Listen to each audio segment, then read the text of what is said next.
We're here with Wilkes University football head coach Trey Brown, looking ahead to the Colonels' Week 9 matchup at Albright College. Coach, before we look ahead, let's look back to Week 8 at FDU-Florham, a game in which the Colonels scored a season-high 31 points and had multiple individual performances. Tell us about some of those performances. Yeah, we actually started scoring a few points. I mean, it's been a tough sledding at times this year to put points on the board, but we were able to kind of dig into a game plan that we thought was pretty effective. It was a combination of playing fast and trying to establish the run, and at the same time giving ourselves a chance to try to put the ball down the field at times and take advantage of some opportunities through the air. So I thought the young quarterback, Geimer, played hard. We were able to run him some, and obviously the statistics showed that, and then we were able to get Garrett into some matchup situations that we thought were favorable for us, and we took advantage of those. So we did some good things. I wish we would have done them earlier offensively. You got to take advantage of every opportunity, especially against a team that's pretty athletic on the perimeter like FDU is, and the way they threw it around. So some good stuff. Yeah, at times offensively gives us something to build on, no doubt about it.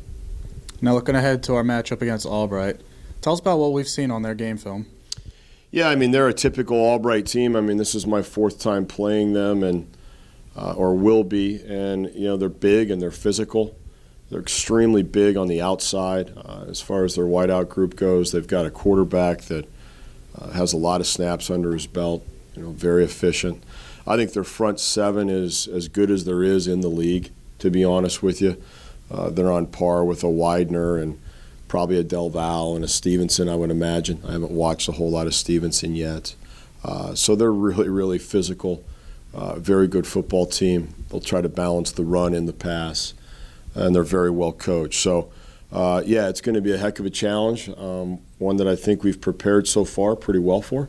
We got our final day of practice, obviously, today, and then a walkthrough tomorrow. But hopefully we can play physical and stay aggressive. Now, as we finish each week, tell us about what we need to do to be successful in all three facets of the game.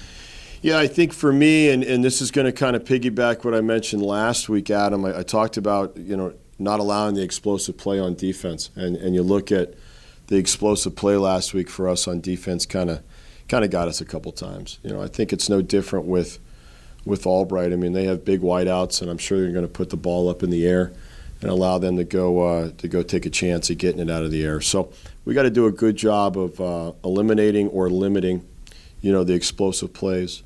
I think we have to be a little bit more proficient through the air on offense.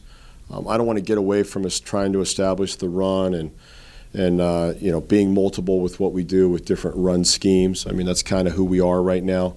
But I think we have to have the ability to push the ball down the field a little bit more, take some pressure off of those run situations. So that'll be important for us. And then the kick game, I thought last week we actually made some plays. We did a great job on KOR. We did a nice job at times in the other units that allowed us either to get points or change possession or what it was. And I think that'll be equally important against Albright. They are a team that's run. I think they've run a fake field goal or fake PAT. I think they were both field goals actually against us 2 of the last 3 years. They're well coached in the kick game, so you got to be ready to roll and expect the unexpected with them, no doubt about it. Wilkes football heads to Reading, 1 p.m. MAC matchup, Albright College.